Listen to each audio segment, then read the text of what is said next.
Hi friend, আজকে আমি টোটো চালানো শেখাবো যে টোটো কীভাবে চালাতে হয়। ঠিক আছে, আমার ইউটিউব চ্যানেলটা সাবস্ক্রাইব করবেন। এটা আছে টোটোর চাবি, দেখুন আমি এবার টোটোয় চাপছি। ঠিক আছে, এবার টোটোর চাবিটা সোজাভাবে এবারে ঢুকাবেন, ঢুকিয়ে ডান দিকে ঘোরাবেন। এবার চাবি অন হয়ে গেল।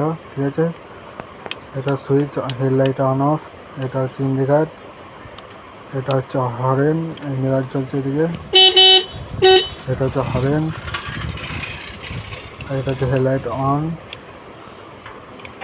এটা হচ্ছে ব্যাক গিয়ার, এটা পেছনে ব্যাক হয়। ঠিক আছে, আর এটা হ্যান্ড ব্রেক, হ্যান্ড ব্রেকটা নামাচ্ছি। ঠিক আছে, ব্রেকটা ধরে হ্যান্ড ব্রেকটা নামাতে হবে। হ্যান্ড ব্রেকটা নামাইছি, এবার পিকআপ আস্তে করে এক্সেলারেটর দেবো। ঠিক আছে, পিকআপ দেবো, দেখুন ব্রেকটা ছেড়ে দিতে হবে, আবার পিকআপ দেওয়া দেবো।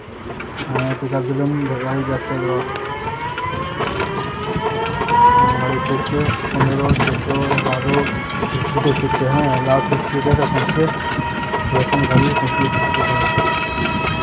এটা সেগুলো কোম্পানি টোটো। ঠিক আছে বন্ধু, আমার ইউটিউব চ্যানেলকে সাবস্ক্রাইব, শেয়ার বন্ধু, ভালো লাগলে অবশ্যই সাবস্ক্রাইব করে দেবেন। এবার হচ্ছে ব্যাক গিয়ার, এটা আর মানে ব্যাক, ব্যাক গিয়ার দেবেন, ব্যাকে দিচ্ছি, ব্যাকে যাবে এবার গাড়ি, দেখা যাচ্ছে। ব্যাকে একটু 16 মিনিট দিতে হবে, বেশি ছেড়ে গেলে হবে না। ব্যাকে দিতে ব্যাকে ব্যাকে যাচ্ছে, দেখুন খালি ব্যাকে যাচ্ছে, ব্যাকে চাবি অফ করে দিলাম।